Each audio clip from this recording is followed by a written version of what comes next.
Chapter 5 Amber. I pulled my sleeveless gray top over my head and slid on my cream colored pajama bottoms. After brushing my hair and tying it into a low ponytail, I pushed the curtain enough to see through with one eye. Mike was sitting in the ugly Taurus across the way, waiting patiently for the bad guys to show up. The light above his car was burnt out, making it hard to see if anyone was inside. He picked a good spot. I turned off my lights, and very little light from the hotel sign shone through the window. The bed was hard and super uncomfortable. At home, I was spoiled with our king-size plush top. It was so soft and cozy with my fluffy fleece covers. Our vacation had just started, and after the day we'd had, all I could think about was how much I'd rather be in my bed right now. The clock on the nightstand read 9:47. The number 47 always seemed to follow me. It was the same number on my room door and the first two numbers in my address. I called it my lucky 47 and made wishes every time I saw it. This time my wish was that my plan would work. Beside the clock was my small pocket knife. Where could I hide this on me? The only place to hide it discreetly would be in my underwear. After I clipped that on, I reached for the piece of amber that my grandmother had given me. Shortly after my awakening, my grandparents visited California for a vacation. Unfortunately, the trip had taken a turn for the worse, and there was a tragic accident. During the hike in the woods, Grandpa found a piece of amber. While he was staring at it, he slipped on the rocks, releasing the amber onto the ground, and he fell more than 40 feet down into the river. They sent out a search team to find the body. He was never found. They believed his body had been carried downstream. The loss of Grandpa was hard on the family, especially my grandmother. Those two had been happy together. The souvenir she brought back for me was this beautiful piece of fossilized tree resin, the same piece Grandpa had been looking at. When the light hit it, the orange piece glistened like flames of fire. They thought possibly the sun shining on the amber may have contributed to his fall. Some may think it was bad luck to keep it. Not me. It went everywhere I went. It was the only thing I had left of him. Plus, the stone shared the same name as mine. My grandmother believed that amber was good for many things, including helping to control emotions, health, and healing, and could clear your mind to rid any negative energy. Anytime I traveled far from home, I took the amber with me for strength, healing, and protection for safe traveling. While staring at the piece of amber in my hands, I began to use my energy. The amber hovered 5 inches above my hand while slowly spinning in circles. Suddenly, my concentration broke as I heard a commotion outside. The amber fell into my hand. A bunch of drunks must have been coming back from the highly recognized race everyone had been attending. I rubbed my dove necklace for comfort. The intoxicated group of people continued to get louder, and then bam! The sound of a beer bottle smashed on the outside of the room door. I jumped up fast to find myself no longer in the hotel room. Am I dreaming? To my right was Jasper, my high school boyfriend. We were hiking through the woods close to my house. I knew what this was, another trigger. I remembered this day all too clearly. The day I exposed my gifts to him had led to our much-needed breakup. But why was I here? It had been a Saturday afternoon, and I had plans with my girlfriends to go see a movie after my hike with my boyfriend. My watch had said it was 3:47 p.m., and I reminded Jasper it was time for me to leave. He got upset and snapped at me. "No, this is my time," he claimed. "You're staying with me." "Jasper, I told you earlier about my plans. I've been spending so much time with you, I miss my friends." "But don't you want to be with me?" he asked, trying to make me feel guilty. I didn't give in to his manipulation. "I'm sorry, I have to go." As I turned to walk away, he yanked my right arm toward him. "You aren't going anywhere," he demanded. His electric blue eyes appeared to be getting darker, with his brown eyebrows pointing inward, and his cheeks flooded with a bright red. He squeezed my arm harder. "Jasper, stop. You're hurting me." My words shrilled as I tried to free myself, but his grip was too strong. It was happening. Fear kicked in. Oh no, my eyes. The heat flowed through them. He was going to see it. How do I hide them? I remembered my sunglasses were resting on top of my head. I slid them down to conceal the glow. While turning away, I squeezed my eyes shut, praying for strength. I used force to try to pry his fingers off, but nothing is working. His grip was firm, and he was stronger than me. My fear grew. What should I do? My heart was racing, and my body quivered with a tingling feeling of energy. My eyes burned with flames of fire. Stop fighting me, Amber, he demanded. You're staying here. Don't you love me? His gruff voice sounded different, low and aggressive, almost demonic. I rubbed my dove necklace with my free arm. Control the fear before it controls you. Suddenly, the tree to my right made an unusual noise, the sound of roots ripping out of the dirt. We both looked up simultaneously. The tree directly above us fell in slow motion. He released his grip, and we both darted away, hoping to not be crushed. Boom! It crashed to the ground only a few feet from us. We fell forward onto our stomachs. Pain shot through my hands and knees. I opened my eyes and sat up. But wait, where'd he go? My eyes struggled to focus. I blinked a few times and realized I wasn't in the forest anymore. I was back in the hotel on the bed, soaked in sweat, breathing loud and heavy, my heart beating out of control. Amber, everything okay? Mike asked telepathically. I saw the trigger.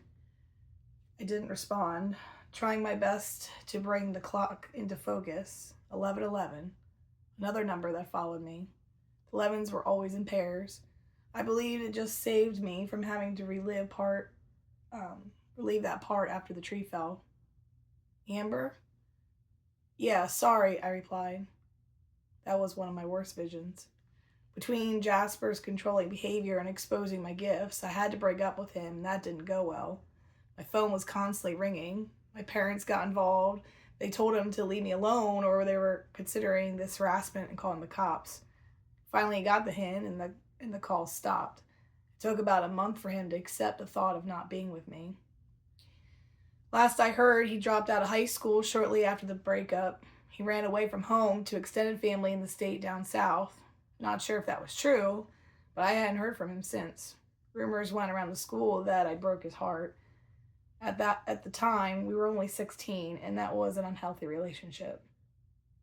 Amber, we got company, Mike said telepathically. 4 soldiers closing in on the door. I turned my phone on silent and slid it in my right pants pocket. Fear kicked in and my heart rate increased. I took slow breaths in and out, attempting to control my fear before it controlled me. Mike tapped into my thoughts. I'm right here, Amber. I won't let them hurt you, I promise.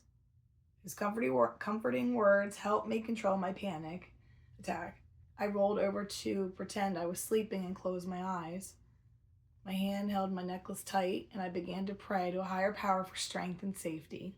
I heard them whispering outside the door. This was it. I was ready. The door swung open. What the hell? I shouted, pretending to be surprised as I charged in. I had to make this believable. One soldier reached for my arms. My hands harnessed the energy, and I released it into the man's chest. He flew backward into the TV, shattering it.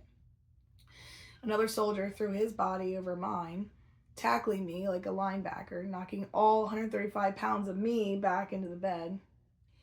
With his massive body on top of me, I couldn't move or breathe. My face was smushed into the pillow. He attempted to restrain my wrists. I felt something ice cold strap onto them. A glowing blue light caught my eyes in the reflection of the picture on the wall. Let go of me. The man with terrible breath sat me up on the bed as I tried to use energy to break them apart. Nothing happened. My telekinesis ability wasn't working. Somehow the handcuffs blocked the energy. This wasn't good. The man I'd thrown back into the TV stood up in agony. Slowly, he hobbled over to me with his lips pressed firmly together and his eyebrows knitted in anger. He smacked my face hard enough to knock me back onto the bed. Pain shot through my face. Taste of blood hit my tongue. My lip must have split. Mike shouted in my thoughts, Amber! The cuffs didn't affect my telepathy. I'm fine, Mike, I replied. The angry soldier lifted me, coming close to my face. He growled loudly. Where is your husband? His breathing reeked of garlic. I don't know, I said as I spit some blood out of my mouth. We got into an argument earlier. He got frustrated with me and said he was going to the bar. What bar? He didn't say, I claimed. What bar? He asked again, his tone even lower. I don't know, I snapped, staring hard into his eyes. The leader took a big breath in and sighed, decided whether to believe me. Mark and Jake, you guys go search for Mike, the leader said. The captain doesn't need him. Kill on sight. No, you can't do that, I shouted. The two men left the room. I telepathically filled Mike in. The man ignored me, continuing to talk while facing the third soldier. Andy, check her for weapons. The man grabbed my arm, lifted me off the bed, and patted his hands around my hips. He pulled out the phone from my right pants pocket. The leader snatched it out of his hands. Let's give him a call, shall we? He held the phone up to my face, which unlocked the facial recognition screen. I should have used a normal passcode. He searched through my phone. Hubby, what a cute nickname. I glared at him while he held up the phone to his ear. Mike's voicemail picked up. He threw the phone on the floor. Damn it. You must have pissed him off. You must have pissed him off if he isn't answering your call. I told you, we got into a fight, I shouted. I wasn't so sure I'd convinced the leader yet. He kept staring at me like he was trying to read my face for lies. I wasn't an actress, so hopefully my lies were just enough for him to buy. The other soldier continued his search, completely missing the piece of amber. His hand patted me down my left side. He stopped while he felt my pocket knife. He pulled my sweatpants down, leaving my butt exposed. The creep gawked at my lacy underwear, making an unusual grunt. Then he unhooked my knife and handed it to the leader. The soldier carried on with his search. His breath smelled like rotten eggs and bologna. What is with these men not using a toothbrush? He now patted my waist and aggressively moved both of his hands over my breasts, squeezing them. Then, as if that wasn't enough, he took his right hand, slid down into my shirt, fell under my bra, and grabbed my right breast. Get off me, you sick fuck, I shouted as I spit blood onto his face. Now I was annoyed. It took a lot for me to use such an aggressive word. He took his hand and wiped it off.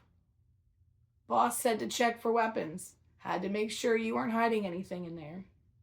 Well, I hope you enjoyed that. Probably the most excitement you will ever get. I gave him this intense glare that could kill.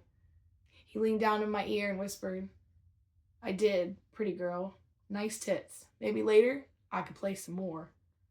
He pulled my sweatpants back up and shoved me out the door. With all the noise we were making, I thought someone would have heard, but most people were still at the popular race in town or too drunk to understand what was going on in my room. He opened the car door, and before he shoved me in, I could see Mike in the car across the way. I could feel his emotions. Mike was outraged. Then the soldier wrapped a blindfold around my eyes. It was completely dark, not even shadows.